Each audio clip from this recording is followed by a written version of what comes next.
laundry I might be able to use as a test. Well, I can give you some things.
No,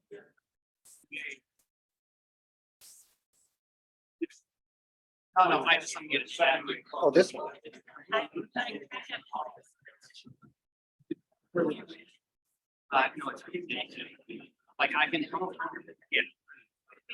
I can.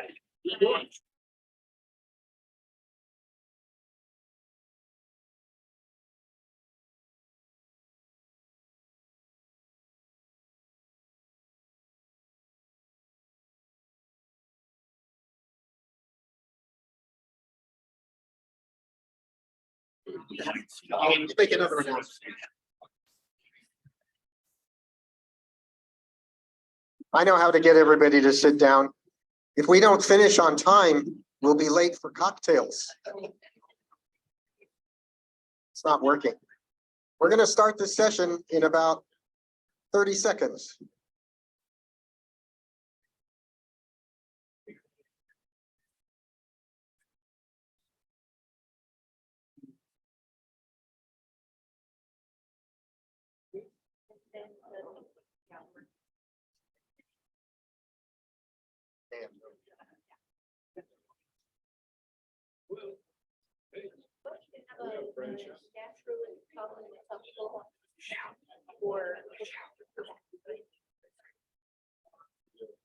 All right, welcome back, everybody. This is Jim. He's the other guy. I'm Rick Fienberg, formerly of Sky and Telescope, more recently formerly of the American Astronomical Society, but still working with them as project manager of the AAS Solar Eclipse Task Force. We have discovered, as I mentioned earlier today, we're using a lot of this tech for the first time. And we did not think that we would be able to stream well, at least to stream. We weren't even sure we could record the breakout sessions, but it turns out everything's live all the time. So this is great. And for those of you who are attending virtually, it means that you can attend and participate in the discussions of the breakout sessions. And tomorrow we have two separate blocks of breakout sessions. So you may have thought, if you're virtual, that you had a couple hours off, but no, there's no excuse for you not tuning in and participating. So this is the final plenary session of the day. And the subject is Eclipse messaging, what to say and how to say it. And joining me on the podium today are four people who specialize in communicating. And right now they're spending a lot of their time communicating about the upcoming solar eclipses.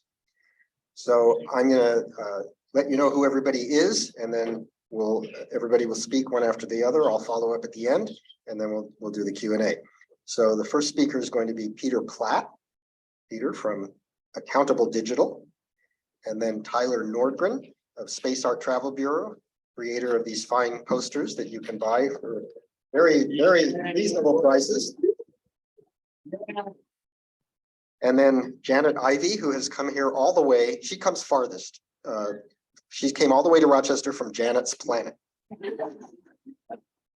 And then, not having traveled quite so far, Danielle Adams of Lowell Observatory. So I'm going to turn it over to Peter and we'll get started. Thank you. Well, I will say I don't have any slides. I figured I'd go off the notes, and I am not going to say what to say because you guys know a lot more about this than I know. But I'm going to talk to you about how to say it. And I think as we get into this, the important thing, first, one thing, your phone, your phone will probably change totality to totally. So if you want to sound totally cool, be careful when you're doing that autocorrect stuff as you start posting. But the first important rule we find for getting your message out there is that you should stay in your lane. So that's why I'm not talking about eclipses and astronomy tonight, because that's not me. I talk about marketing. That's what I can do, what I can help with. And so when you think about what messaging you're putting out around the eclipse and what you're doing, talk about things that you should be talking about, things that relate to your business, things that relate to your organization, how it should fit in. Let the experts do the parts that they should take care of. You also want to create your content for the audience you're talking to, as opposed to creating it for yourself. Most people start with, oh, this is my way of thinking about something.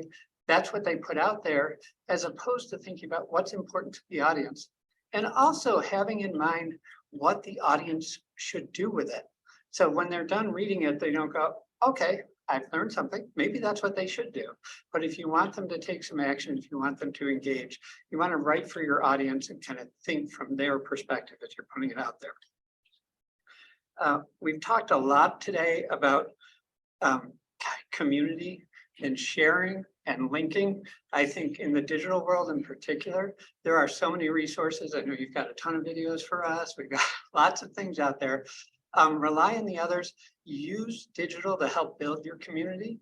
Don't be afraid of partnering with others and really, share messaging and work together on that. There are going to be a lot of comments on stuff that you post out there. Make sure that you comment with grace. You reply with grace.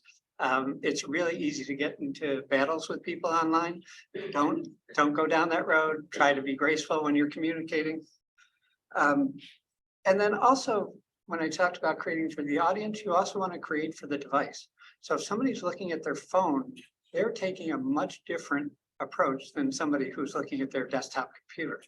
They want different things. They may want to watch videos on their phone if they're under 25. They may, most of us older folks, we want the big screen to watch videos on, but they're watching on their small screen. They're not going to read a long article on their phone. So think about your content and what you're putting out there. Often talk about the idea of writing once and using many. So create your content and then make it into little snippets for social media. Make it into different pieces that you can use in different forums and things like that. So it's really important to kind of say your message that way. Being concise, and that's always important, particularly in the digital world. People have no attention span anymore. How can you tell the story in 15 seconds? Figure out a way that's probably going to work better than doing a much longer form. The other thing, messaging early and being consistent about what your message is. That's why we're all here today, 560-ish days away. So thinking about that. And then the last thing that came from an earlier discussion today. Everybody's going to be stuck in their car for several hours after this, right? Create some content people can consume while they're sitting there. You may have a great new opportunity to get your message out there by creating that content that is, when you're sitting on the airplane, don't get up and walk away, sit and read. So whoever suggested that earlier, I think that's a great opportunity for a lot of people to get your content out there. So that's a little bit about how to say it. Happy to answer a lot of questions. I forgot to do my intro. Sorry about that, but I've been doing digital marketing forever. I built my first website in 1993. So I've been doing this a really long time. And so if you're tomorrow, where I'm going to be talking about websites and social media with Deb Ross. So come to that tomorrow, and hope this was helpful to get started. Tyler, next.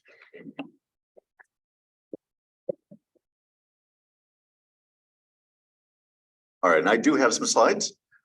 So my name is Tyler Nordgren. For those that don't know me, my background is as a PhD astronomer. And for 17 years, I was a university professor out at the University of Redlands in California. And so during that time, I wrote a book, Sun, Moon, Earth, about eclipses, figuring let's keep the message simple. Those three things were the most important thing. But as we got closer to 2017, I realized that maybe we have to get even simpler than that. Because a book is not necessarily going to be how people first find out about an eclipse, and definitely not probably going to be the first way they get information about what's important. So I do a lot of my work actually during non-eclipse years with the National Park Service. Oh, is there a... No, I totally forgot to give you. Here it is. Each stole it. You have to aim it at the computer. Make sure it's on.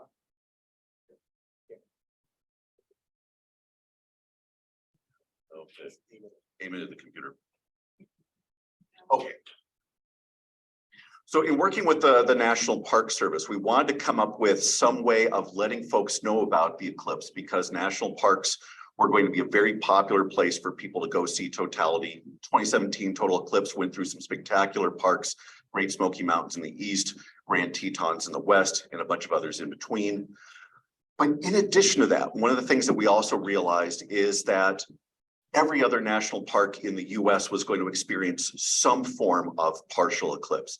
And that really holds true this in 2024 as well. People were going to experience the eclipse no matter where they happen to be. But the most important thing we could let them know about is where and when to go if they could get to totality. So we came out with a graphic that I designed that showed the entire US national parks and that path of totality. And most importantly, the big date up there on top. All right. Anything else was information that could be given to people once they got to where they're going. A place and a time were the two big things that we identified, and we wanted to have them in a pretty graphic that people would notice. This we started selling within the national parks in visitor centers a year beforehand. So as visitors came in summer of 2016, they could see this. As the winter tourism season in southern parks came along, they would see this, and it would be everywhere. We also put this onto posters, stickers, eclipse glasses, eclipse viewers that Rainbow Symphony produced.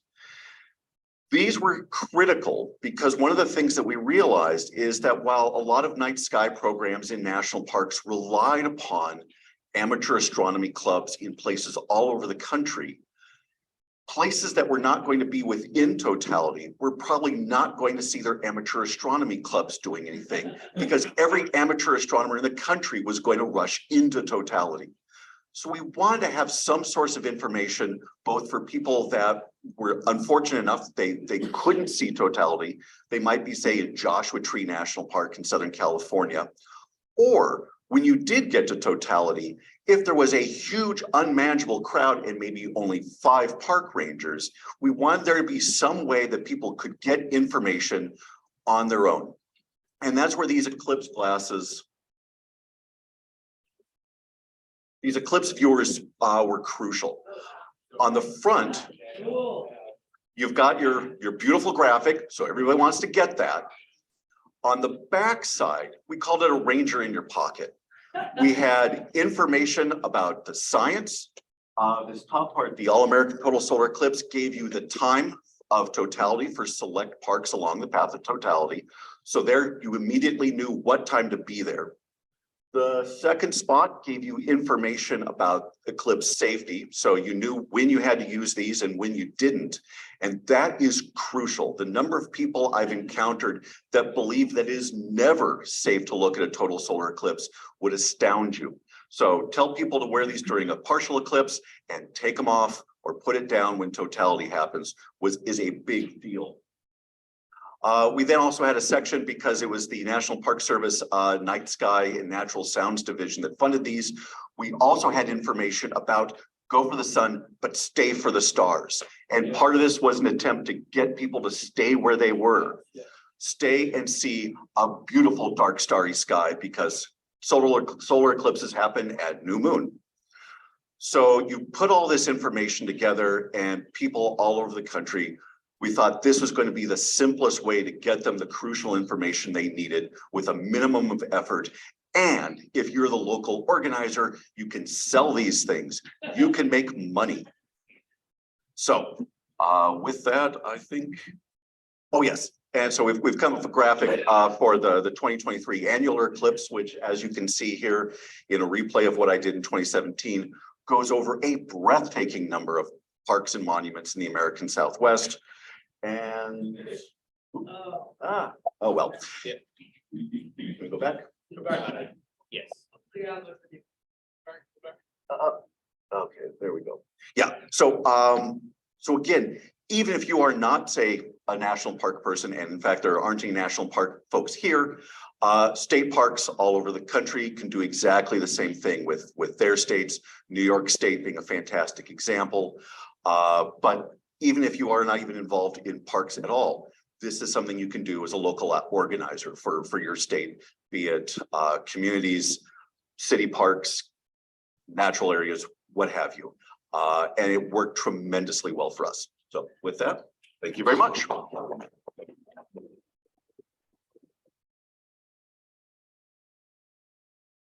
I'm so excited. I brought my Sun, Moon, and Earth book. You get you to sign it tomorrow. That's awesome. Bonus.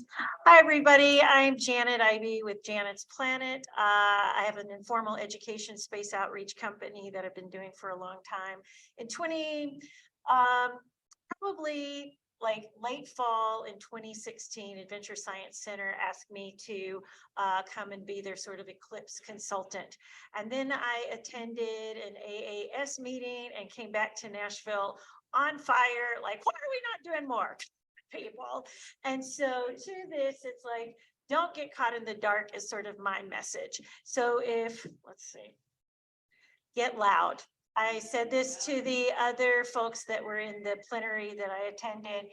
It's like, I got so excited and I so wanted my region of Middle Tennessee to experience this in totality, and was like determined that even though I was hired by the Adventure Science Center, so what literally happened, we had a task force kind of meeting, and a few of the people at the center couldn't speak. They're like, Janet, and I was like, here's my chance, right?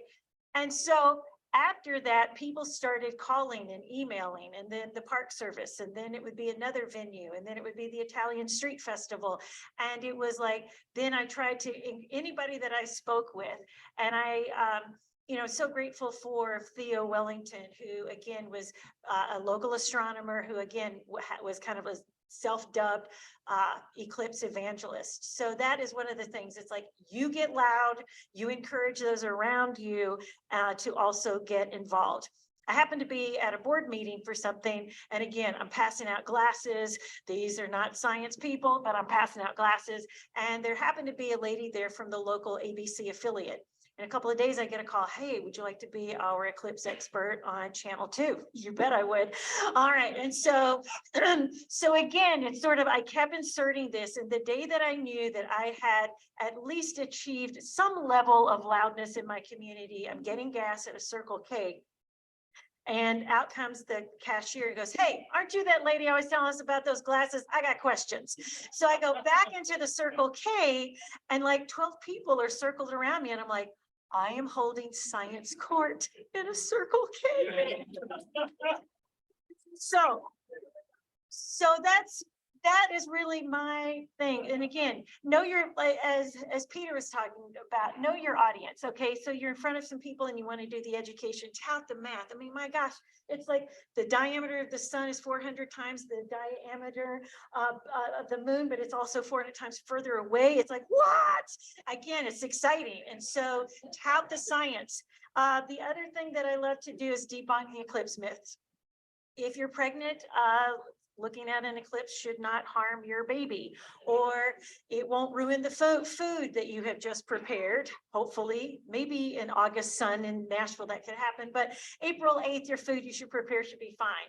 Or if something imminent and terrible is about to happen. The one myth that I do want to tout that I think we should all adopt is by the Maliba tribe, who they live in Benin and Togo, and they use a solar eclipse as a teaching moment. And according to their legends, an eclipse of the sun meant that the sun and moon were fighting, and the only way to stop the sun and the moon from hurting each other was for people on Earth to resolve all conflicts. So I think that is the myth that we should at least propagate some, but I think there are some, some people generally have some fears, and you can read super accounts of whether it's wolves devouring the moon or a bear and these kind of things. But telling that story, especially to kids, that this is what some people believe and this is a good time to resolve all conflicts. I super love that one. And again, you can't get out this message enough. Safety, safety, safety. Did I mention safety? How about some safety? Let's do some safety, right? When can you put your glasses on? At the minute that you see those Bailey beads and you completely, the sun's corona appears, take those glasses off, take in the awe and wonder. And as soon as you see the sun leaving and those Bailey beads appear again, put those glasses back on. As someone mentioned in our last meeting, it's different messaging for an annular eclipse. You do not remove those glasses. So being sure that we separate those two events and that we separate our messaging for that so that no one gets confused. But it's like, again, we've seen some beautiful examples. I'm a big fan of the boards like Tyler's holding up. It's just, especially when you're working with children, less likely to get handprints all over those lenses. And again, involve your community. If I've talked with a few of you guys today who said, hey, my community's still not adopting. We're still 18 months out. I think we have to realize we're still in a world that is still reeling from the last 2.5 years. So again, it's persistent, it's finding that community of people, and it's continuing to get out there. And so again, another last little kind of like colloquial little story is that after everything was over, I walk in to get my hair done at a salon, and the lady behind there, and it's like, I'm from here, so I can make fun of my accent. So this lady goes, I saw you on TV and I did not believe it. I was like, my goodness, Janet is just giving us the hype. It ain't gonna live up to this. What is the news talking about? And she's like, it lived up to the hype. So so it lived up to the hype.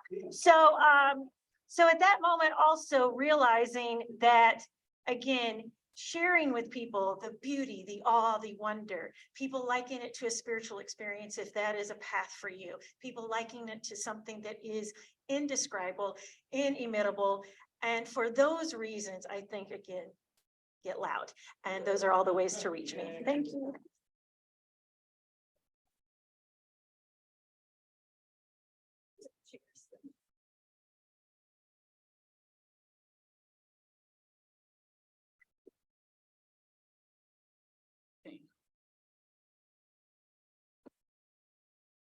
Great. It's wonderful to be with you all. My name is Danielle Adams, and I'm the Chief Marketing and Revenue Officer at Lowell Observatory. I am a cultural astronomer, and I am for the 2024 Eclipse event, the project owner, we call it, at the observatory. Janet actually gave a perfect segue into my talk, because my one message here is to hype it. So there are a couple ways we can talk to the public and the media about the solar eclipse.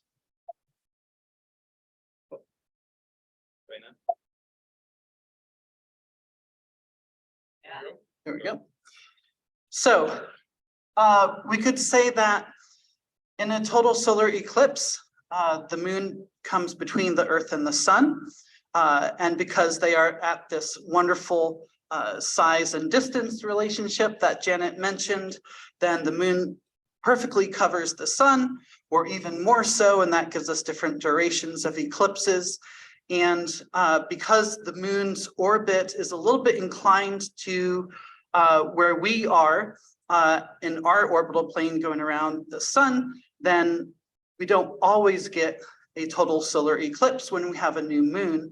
And so in any given location, they're quite a rare thing. So if there's an eclipse in your neighborhood, you definitely need to go see it. This is one way to talk about an eclipse. This is another way. During a total solar eclipse, the moon passes between the Earth and the sun. Over a long period of time, the sky slowly darkens. At some point, you get to notice that the sky has taken on a silvery sheen, and the light looks a little bit different. Shadows aren't sharp anymore. They're a bit fuzzy. The temperature starts to drop. Birds stop singing. Crickets start singing. As the temperature continues to drop and the sky gets darker, at some point, very close to totality, you see shadow bands racing along the ground. And just before totality, there are little beads of light that are coming through the valleys and craters on the edges of the moon. And then in a flash of light called the diamond ring, we suddenly enter totality. And at totality, everyone screams, yes. But at totality, what we're left looking at up in the sky is a velvet hole surrounded by a brilliant, silvery, ethereal mix of tendrils and light emanating out from where the sun used to be. So, which of those two ways make you want to see a total solar eclipse?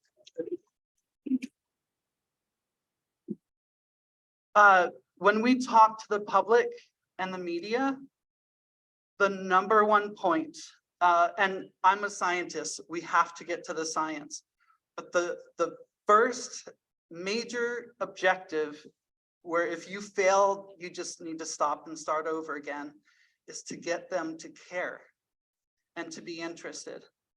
And this is not hypothetical.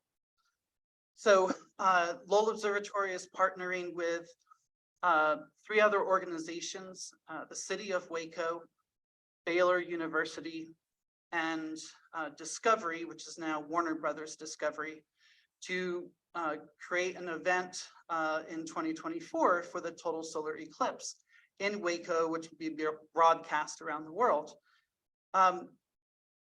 This past April, we all got together in Waco and we held a press conference to announce this 2 years out. A few days before, we arrived from Lowell and started meeting together with folks from the city and from Baylor University. And we talked about different kinds of logistics and whatnot that would happen with the eclipse. But when I shared what I just shared, that's when everything stopped. And the question was, oh, we've got to get people to see this. How can we get people to come see this? And so I opened up the press conference, which we held at McLean Stadium with a big countdown clock with this kind of story. And if you go to the website, eclipseovertexas2024.com, you can see that press conference and how I opened that up. It is incredibly important that we really express and emphasize the visceral nature of experiencing a total solar eclipse. When we had the press conference, we had a solar telescope there. And so afterwards, people got to look at the sun and experience the sun for themselves. It's not the same as an eclipse sun, but it's a start. Here's the mayor of Waco looking through the solar telescope. I love this graphic from Paul Vachier. 99% totality is not totality. Most of the people in this room know that, but most of the people out there don't know that. You know, if it's 99%, like I basically saw it, right? No, you did not. You did not see totality. And so back to Janet's story about the hype. You know, I'm at an observatory. We do nighttime stargazing. And we get people who come and say, oh, that was cool, but it looked better through Hubble. Okay, well, you know, our telescopes aren't in space. That's fine. But a total solar eclipse is one thing you cannot overhype. There's no way, I've never seen an image or a video that fully captures the experience seen through your own two eyeballs of seeing totality. The difference between the velvet blackness of the moon covering the sun and the brilliance but delicateness of the corona cannot be captured outside of your own human eyeballs. And that's the message that we need to communicate. This is why you should be traveling somewhere to the center line if you want the full experience. But also we need to recognize that not everyone can. And so we need to not forget those who can't make it to the center line. So in sum here, don't be boring. Make sure that you're giving this visceral experience. Yes, we need the science too, but we have to start by communicating why this is important and why the media especially should not ignore this and start giving it attention. Thanks so much.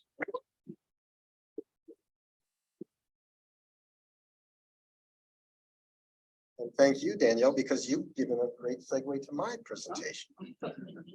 Well, I introduced myself at the beginning, so I won't do it again other than to just remind you that I'm Rick Fienberg. I'm reminding myself too. So you can bring up my slides and then get going.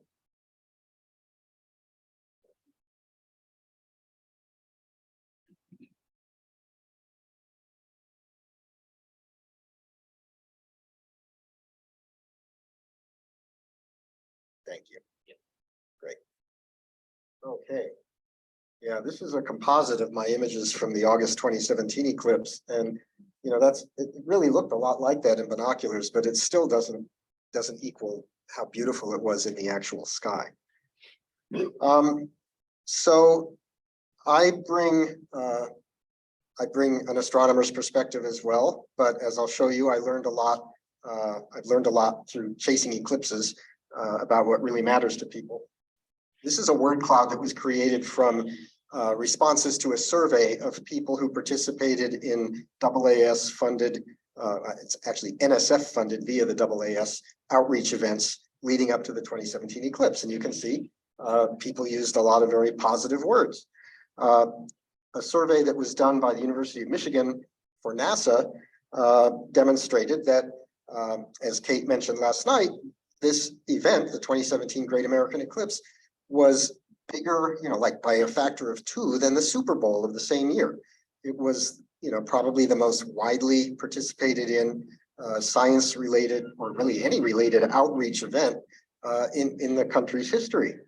And what's really amazing is that the next eclipse could be even bigger than that by a significant factor.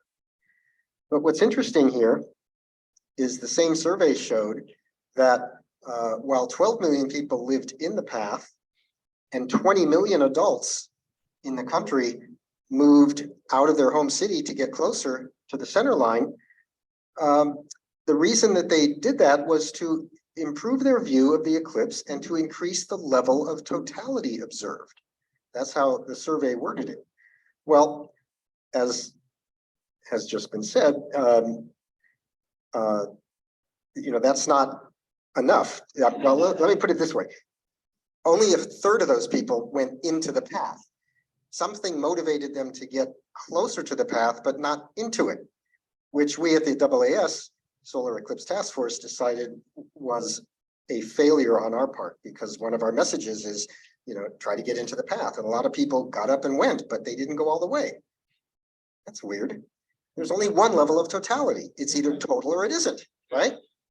And so in the what to say and how to say it, I like to tell people, please don't ever use a percentage of totality to describe a partial eclipse. It's all or nothing. And so instead of saying, the eclipse is 50% of total, you say the sun is 50% eclipsed, or it's 50% obscured. But you don't put an adjective on totality, you qualifier on totality. You wouldn't say someone's 50% a virgin. Now, there's different kinds of communication, as has been mentioned. Visual communication is important too. This is probably the most widely distributed or reproduced map of the 2017 path of totalities from Great American Eclipse, Michael Zeiler. And he knows that I didn't like this map because it seems to show that the closer you get to the path, the more and more of the sun disappears. And by the time you get into the path, there's nothing left to see. That's what it says. That's what the diagram shows. So Michael did ultimately add some little totally eclipsed sun icons to the map, but not before millions of these things were sold. So I said, I think there must be a better way. And I gave him a couple of ideas. And the funny thing is, he produced this version for 2024 based on my recommendation. But I don't think you can find this on his website though. He's got all these really detailed technical maps. But I think this gets the message across a lot better. He then modified it to this. Okay. Now, I almost didn't want to show this one because, it's not like you don't get an eclipse. You do get an eclipse off the path, okay? But you don't get the experience of totality. You don't get what was just described. Okay, so nobody here will recognize this guy unless you've lived in Boston a long time like I did. But Robert J. Lertzema was a radio personality who had a long-time classical music program called Morning Pro Musica. And it started, at like 5 in the morning or something, and it was the sounds of birds singing and everything. And then he went into classical music. Well, I met him on my very first eclipse tour. And my wife and I had been listening to his radio program for years by this point. And I told him, I said, I never remember you talking about astronomy. So this is as close as I can recall it, our conversation. I said, I didn't know you were interested in astronomy. And here he is on my eclipse tour to Mexico. And he says, I'm not. But he said it in this very sonorous voice, kind of like Tyler's. He had a very nice, sonorous, deep voice. And I said, oh, then why'd you come on this trip? And he said, I'm interested in beauty. And, I was at Sky and Telescope at the time, and I had never seen a total eclipse. And everybody told me, all about it and how exciting it was going to be. But I came at it completely from the perspective of an astronomer. But the reality is that most people don't do that. For the public, a total eclipse is not necessarily about astronomy. It's about that visceral experience. It's about what Kate talks about. It can transform you in a way that, some Hubble Space Telescope pictures can be pretty neat too, and James Webb Space Telescope pictures, but this is just mind-blowing. And it's not really about the science. And in fact, if you looked at that word cloud at the beginning, there was almost no scientific or technical words in that. It was all about what people felt and what they saw and what they heard. Okay. So this is my pet. Doesn't need eclipse glasses. Well, this was just taken a couple weeks ago. But it's only there because of what I really want to do is talk about some of my pet peeves. Some of my pet peeves. That's Alice, by the way, little Alice, who I can tell you is pining away at home because daddy's not there. But she's my baby. We had to get a girl dog because we had 3 boys. So here's a few pet peeves. Oops, I went too far. Come on. Okay. I know Kate said this last night. She may have said it this morning too. Please don't describe a total solar eclipse as a rare event. Freaking things happen every year and a half or so, right? That's not a rare event. So don't say it's a rare event. It's not. You say it is rare for a total solar eclipse to occur in the place where you live. That's rare. On average, around the world, once every 300 to 400 years. So if you live in Rochester, you've hit the jackpot. And all along the path, these people had hit the jackpot. Now, if you live in Carbondale, Illinois, 2 eclipses in 7 years. All right. So, whatever. All right.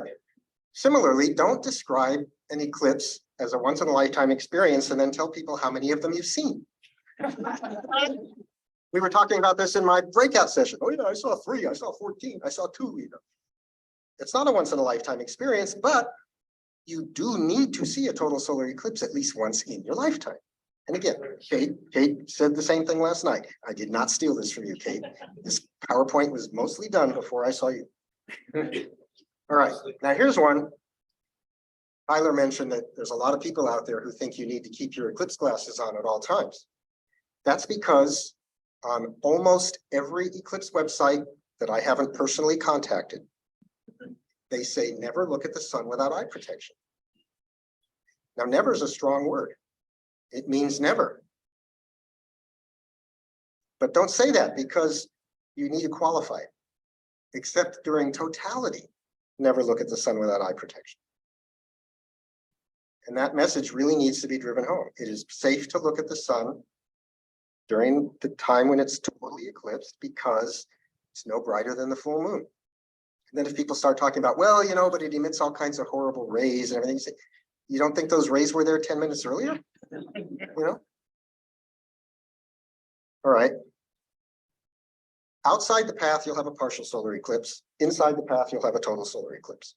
Well, that could mislead people because if you just told them it's okay to look at a total solar eclipse without glasses on, and I'm having a total eclipse and I'm in the path, so I don't need these glasses, right? That's why I didn't bring any. No. Outside the path, you'll have only a partial eclipse. Inside the path, you'll have a total eclipse with partial phases on either side. Okay, so everybody in the country is having a partial eclipse. Only the lucky few are having a total. So, I was an editor at Sky and Telescope. Words are important to me. So this kind of thing, I bristle at it when I see things that really, if you look at it critically, you realize it's not only not sending the right message, but it's sending a potentially hazardous message, So we need to be clear. Now, I live in New Hampshire. Rick Eames and I, working with the state government, tourism, and other astronomers to try to convince everybody that that New Hampshire, does have at least a non-zero probability of being clear on eclipse day. But even here, I participated in an event by the tourism office, and there it is, 100% totality in northern towns and 95% totality in the rest of the state. Well, they'll never do that again. No, that wasn't you, and it wasn't me either. We have a ways to go. So even the people who are getting into this, they don't know it like we know it, and it's very easy to make that kind of mistake. In large part because they'll go to many websites, including some that have been mentioned today, where you see the phrase X% of totality. So isn't that what you say? That's what the astronomers are saying. Please stop. All right, that's it.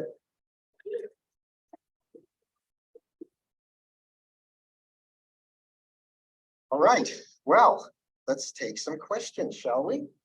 We need a mic up here so that everybody can be heard. And I know there's lots of people out there in virtual Zoom land. Yeah, we've got a couple comments that came up in the chat that I definitely want to bring up because they might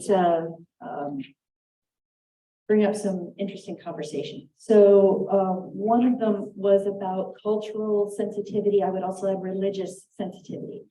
And it was being aware that there are people who will not go outside to see a solar eclipse for a variety of reasons. They aren't wrong. That making sure that we're aware that there's a big difference between, oh, I heard that versus I believe it is part of my culture to know ... So being definitely aware that we are not out to change people's minds. That's not our job. So being aware of those various sensitivities whenever possible. And that'll be the subject of the first plenary tomorrow, as well as a breakout. Excellent. And then another comment was, can we change the language from not forgetting to including? Especially don't forget those folks outside the path of totality. Include the people outside the path of totality. There are many reasons why people may not be able to prioritize totality viewing. That may not be controllable. It's not a choice for them. So how can we engage them where they are and support that their experience is valid and valuable?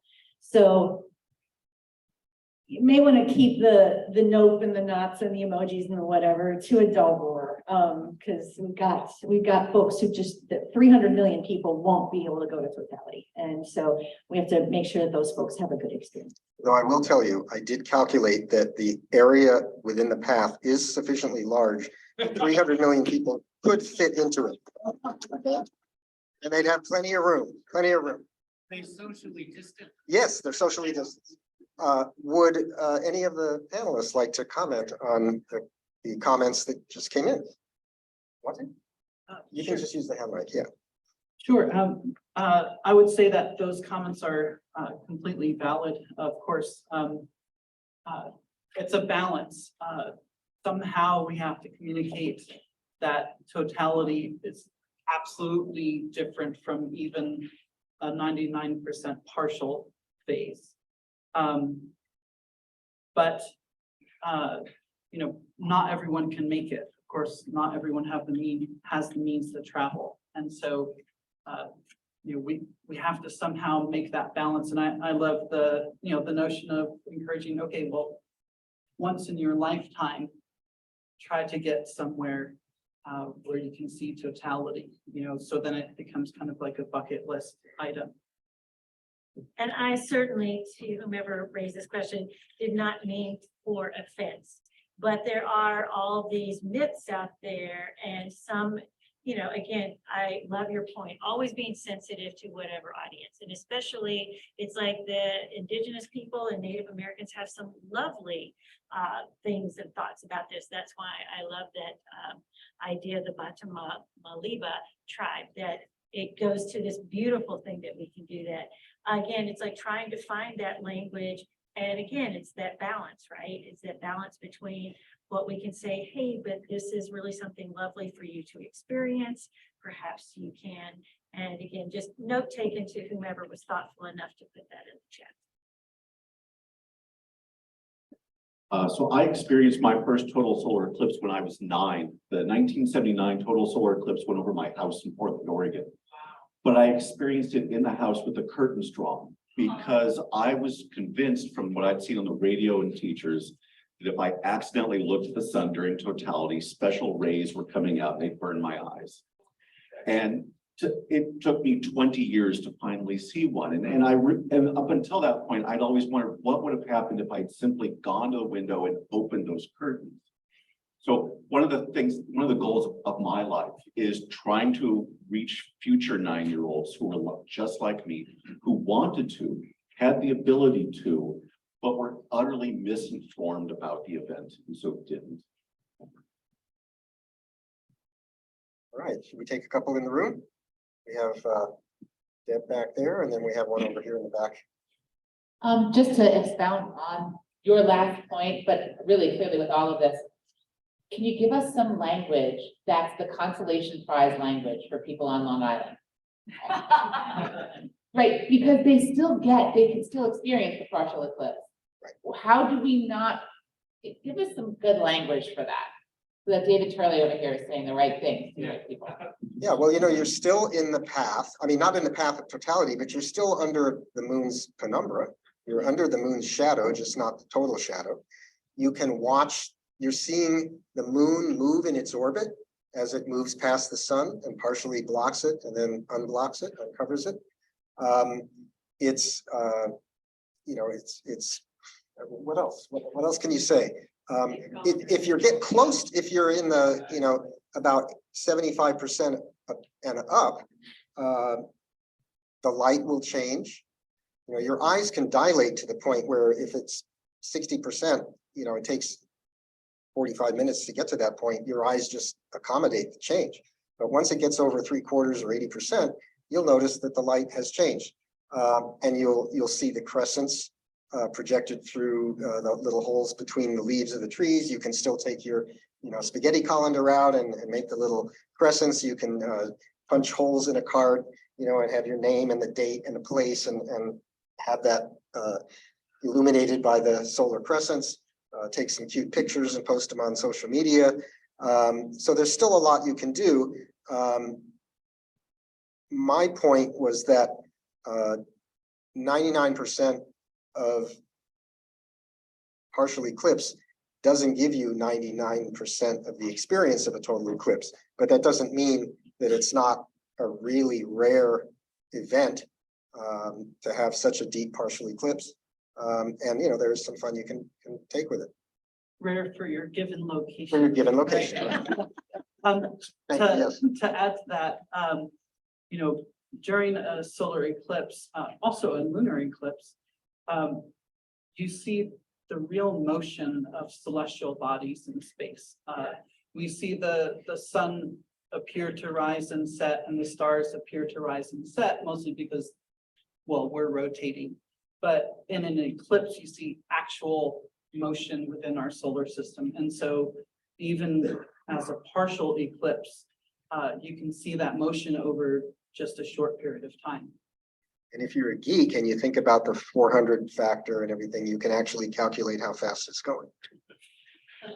The other thing that was really great, we worked with the Tennessee Wildlife Resources Agency and developed a card that we handed out to school children that said, hey, watch how animals, and it's like that to me, it's like we were at the news station, the eclipse, and we constantly were running to the loading dock, and we literally got out there and felt the breeze from the birds flapping their wings going to nest, and hearing those crickets come out, and others saying that they saw, whether somebody this morning said the cow going to the barn or the, different things happening. That was to see if their deer came out because they're crepuscular and those kinds of things, to give kind of like also really noticing what nature is doing is a profound experience in kind of like those elevated levels of partial and totality. I know Doug would like to comment, and then there was a question in the back, but you should raise your hand again And unless it's already One been thing answered. you can also do to amaze people is, all right, get ready, 3, 2, 1. There it's going. And they predicted that 100 years ago or more. So that's kind of amazing to me. Very cool. So I do research on how people learn and don't learn science. And one of the really important concepts is people don't walk around with empty heads. They have ideas. And a lot of times the ideas are wrong. And if the idea is wrong, unless you directly confront it, they're not going to give it up. So if I eat 90% of a hamburger, I've had 90% of a hamburger, damn it. It's common sense. It just happens to be wrong. That if you saw 90% of the eclipse, you saw 90% of the show. So I use the words interesting wherever you are. You'll see something really interesting if you see a partial eclipse. But if you see a total eclipse, it will be awesome, it will be mind-blowing, and you won't forget it till your dying day. So it is worth, if you can, making a very special trip. There was a quick comment.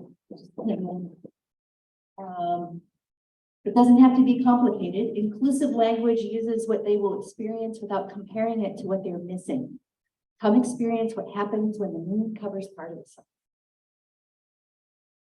That's positive. From- Yep, Yep. that's good. All right, more.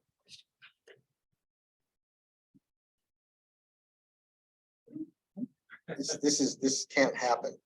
Getting close to cocktail. I guess so, but there's still another half hour in the program, closing remarks and stuff. I do have some stuff for that. So. Okay, good. Anything else online? Any last questions online? Do you want to It's just a talk lot of about, good comments. want to just talk about time frame? Does that, can you talk about messaging in terms of the timing of it all? Oh, that's an interesting question. Yeah, so the timing of messaging.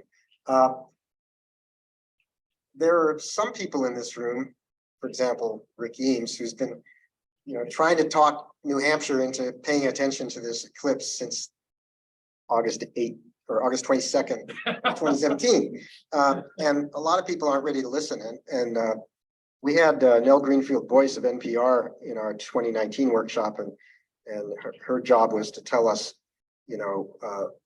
how to approach the media to promote the solar eclipse. And she gave a very, very simple explanation of something that we had noticed leading up to the 2017 eclipse, which is that basically, like if you look at Google Trends, there's nothing in the media, and then, a little bit in July, and then it goes up into the stratosphere.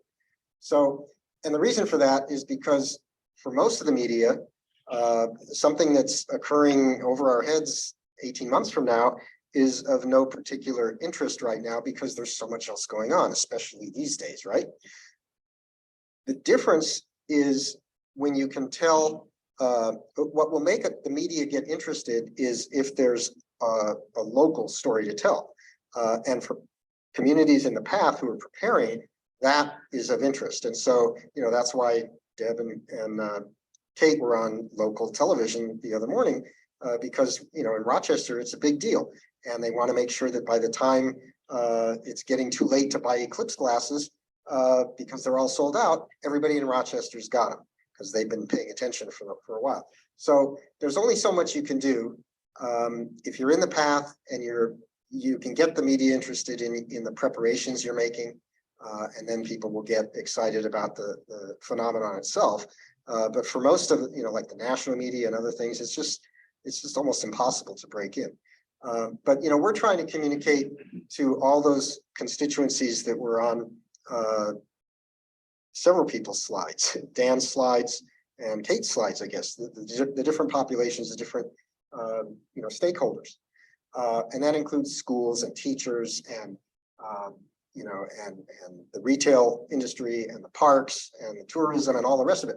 So it is time to be communicating with them now. And of course, here in Rochester, you've done a great job of already engaging all of them. There's a lot of communities around the country who haven't really gotten into that yet. And we're, that's part of what we're trying to do with this workshop is give everybody ammunition to go do that. So right now, the audience that we need to be talking to are the people who need to be prepared for when the rest of the world discovers that they need to be in Rochester or in Dallas or wherever it is, a week or two before the event. So you need to get the retailers stocking glasses, and you need to get, the porta potties ordered, and you need to get the food vendors ready, and you need to hire the musicians for your post-eclipse extravaganza and all that kind of stuff. And those people are who you need to communicate with now, and the media will come later. That's my perspective. I was gonna say, I am tomorrow during my presentation, I do talk about that a little bit because the eclipse chasers already booked their hotel rooms when they could. There's gonna be a big spike at the end, but depending upon your business, your organization, what you're doing, the timeframes vary. And so if you're a restaurant trying to fill, reservations for the weekend, well, that can be much later. Hotels sooner. There's different timelines for every business that you want to look at and kind of understand where that hotspot is. And the sooner you get out with your messaging, the more likely Google's going to point to your site because it's been there the longest. There's a great article on Travelocity from 2017 about where to see the 2024 eclipse. And it's already out there. So. I do have another question. Sorry, if Oh, I sorry. could just add Yep. to tag on to the media discussion. Just to note that the media, your local media are often understaffed and underfunded and overstressed. So we often think media are looking for facts. They're looking for stories, and especially a story with a human interest and a local interest. And so if you don't have a relationship with your local media now, even though we're a year and a half out from the 2024 eclipse, a year from the 2023, start developing that now so that as you get closer in, you can help them out. And I don't know if tomorrow we'll be talking about like preparing a fact sheet and whatnot, but you do all you can to make their job easier to report on what's happening locally. And then you'll have made a friend who will, help you out in the future too. So one last question from Zoom. Is there anything we can tell the lay public that will get them interested in science during the eclipse event, especially the small kids?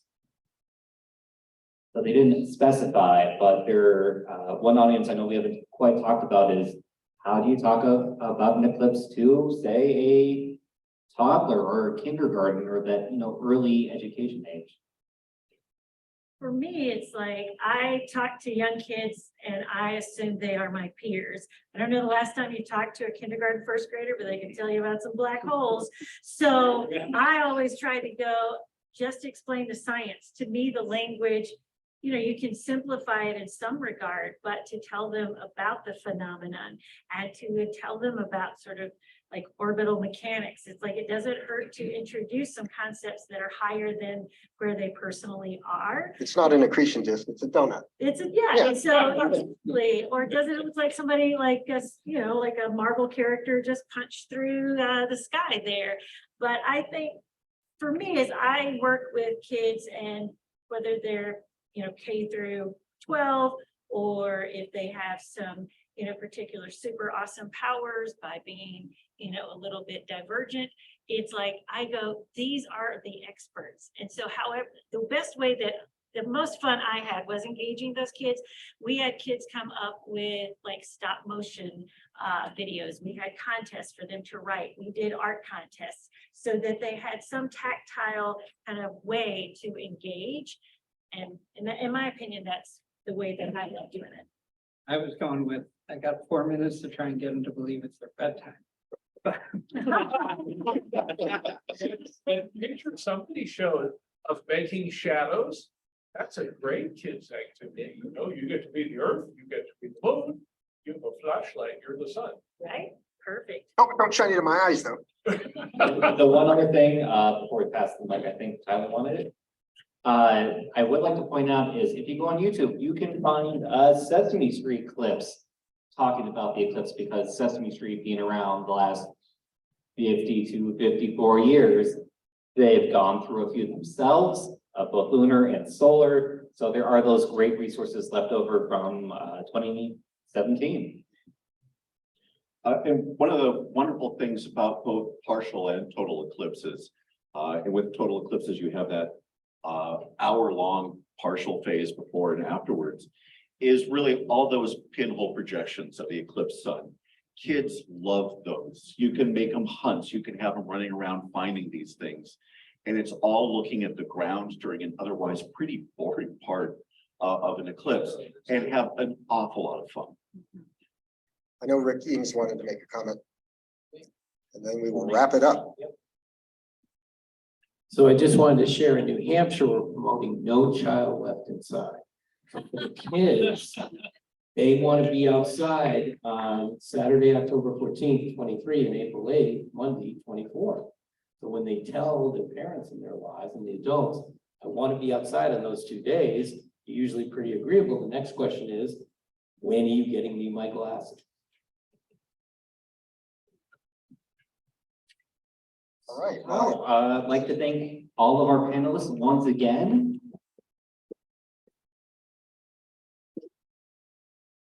Then as we start to wrap it up, yeah, don't get up and go. don't get up and go, don't log off of Zoom yet. Don't worry, we will still have the cocktails at 5 or a little after 5. Admittedly, in a second, I do need to run over to make sure everything's all set. Planetarium should already be on and warmed up. For which I will also point out, for anyone who walked here this morning, from the Strassenberg, it has warmed up outside. It's about like 65 right now. So that will be nice. So as we You gonna come up here? hell yeah. All right, give the chair back to Dan Schneiderman. So as a quick wrap up before we dive in, before we let people come and announce events, for which I do have a couple slides and I do have a song by Rick. I just want to thank everyone who's joined us for day 1. I would say it's been a really great day. It's been so good to see everyone in person and to see everyone join us virtually. As a reminder, we will be having the cocktail hour in the planetarium from 5 to 7. I might ask a few of those Rochesterians who've been here before to help move people from up here down the 3 flights of stairs to the front of the planetarium. So please go to the circle and not the back doors. It's just a lovely day, and it gives everyone a chance to stretch their legs too, and gives me a little bit of time to get everything up on the dome. And then right afterwards, we will have the after dark here. Everyone can attend, free reign to the museum, and we will have the observation deck open starting at what, 7? At 7 till 10. And I don't know if you've looked out the windows, but we should have a good night, you know, knock on wood. And as a quick thing for tomorrow morning, we will be starting opening doors around 7:30 again. Breakfast hopefully should be ready at 8, if not slightly earlier, and starting the stream once again at 9.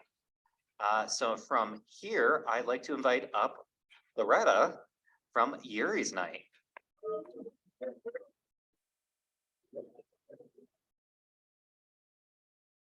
Oh, I usually riff, but I guess there's a micro. Can I have the hand mic? Yeah. I can't stand microphones. Not with boots like this on, come on. Yeah. So in 1999, I was a graduate student, astrobiology graduate student at Caltech. And I similarly had a very important date coming up that I wanted to promote and get people excited about.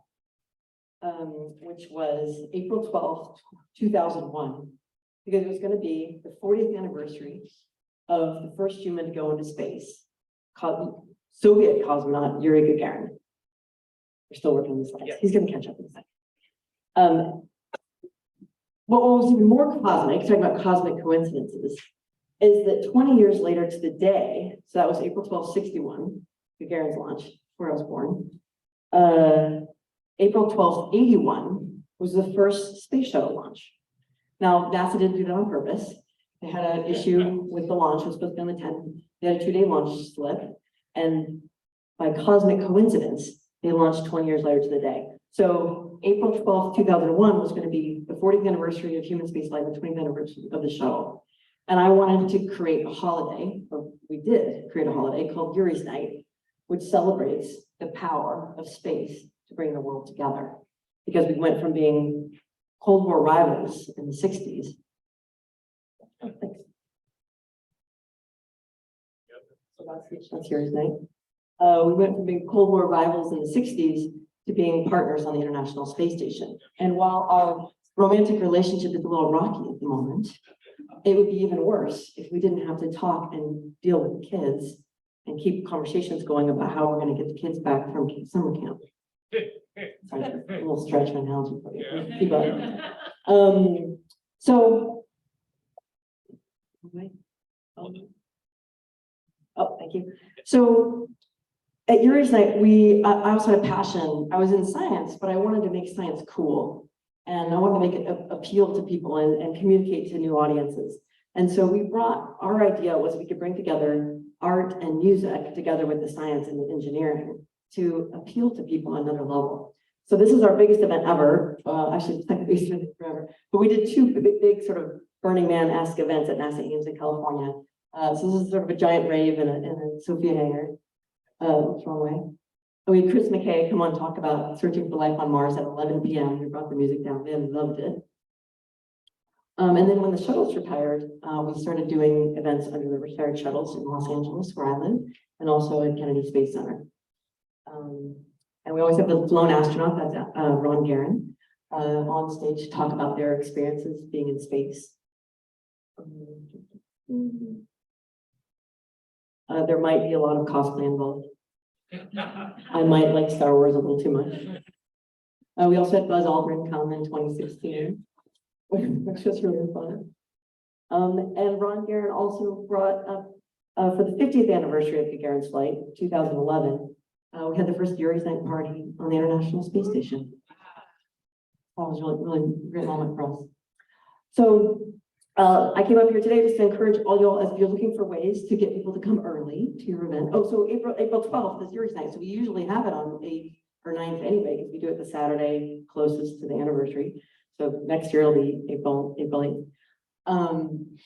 Yeah, this year is April 9th. You can I invite you to have your events that weekend themed Yuri's Night.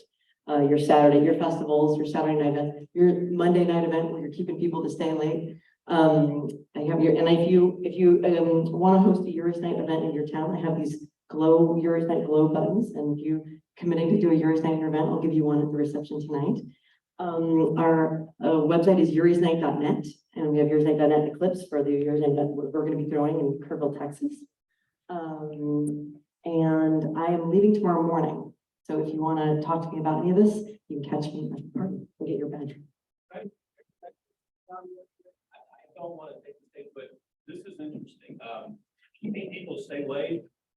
The NCAA National Championship game is April 8th, 2020. So if you have a reason to have people stay late, and If we put the game up on the Jumbotron, yeah. let's do it. And unfortunately, the game is in Phoenix.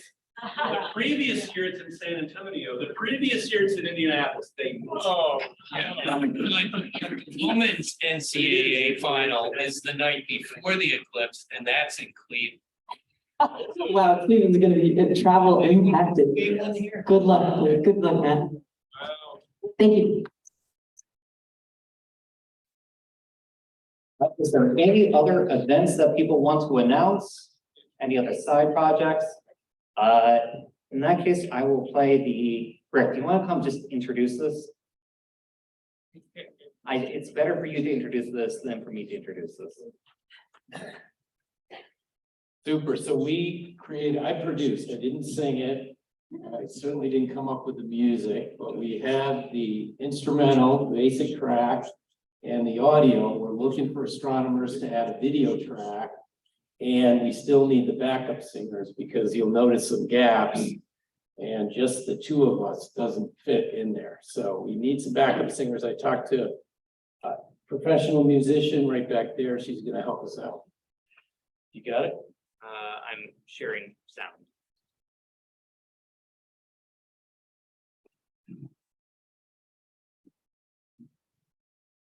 It takes three of you.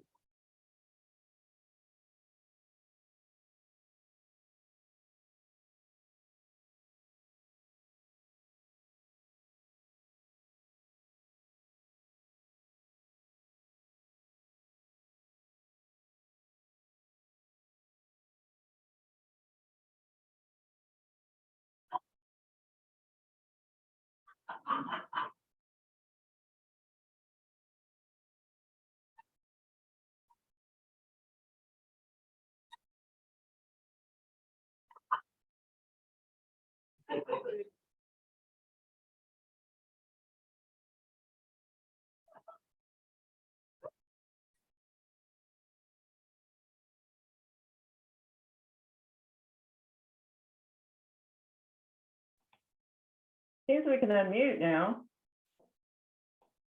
Shall we grab our drinks and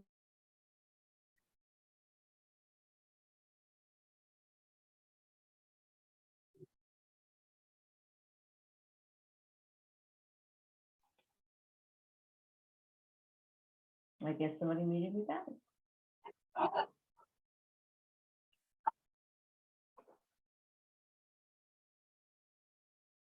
Oh, sorry. It's dark and cold for you, but it's over way too soon. Just the three of you, the sun and moon. It's now 4:45 p.m. and the RMS Science Center and its gift shop will be closing in 15 minutes. Again, the time is now 4:45 p.m. and the RMSC Science Center and its gift shop will be closing in 15 minutes. Thank you.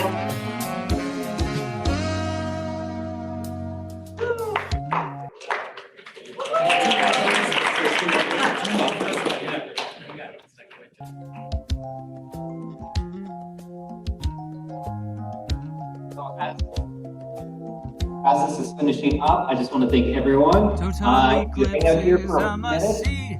It is We'll see you over in the nature's planetarium. masterpiece, makes you feel so alive. Don't miss out on all the fun, cause America's next one's not till 2045. Just the three of you.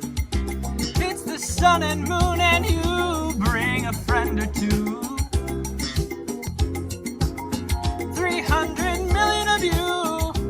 The whole country sees the show. Come on, all of you. See the sun and moon. Just the three of you. It's the sun and moon and you bring a friend or two. Send it to you. 73 file.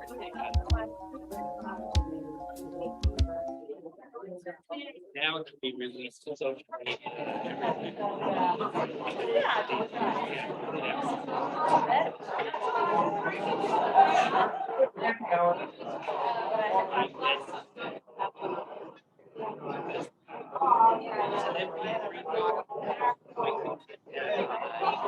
YouTube, Facebook.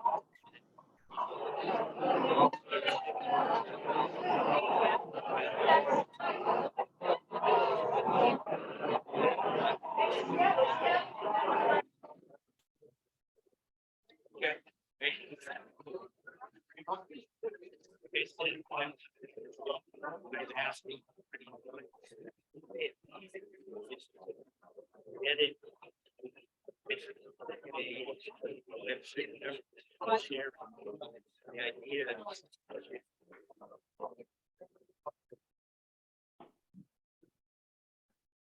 It mailed it.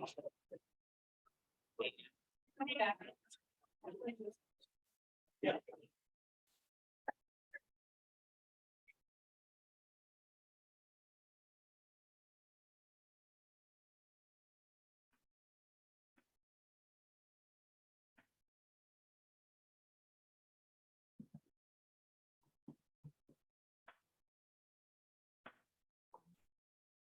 Michelle?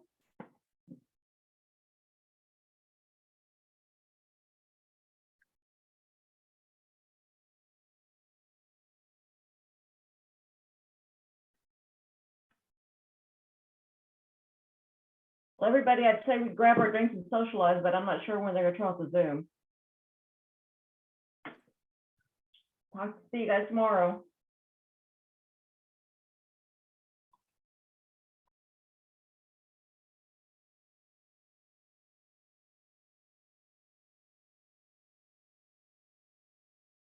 Yeah. I just produced it. Singer wants to remain. They're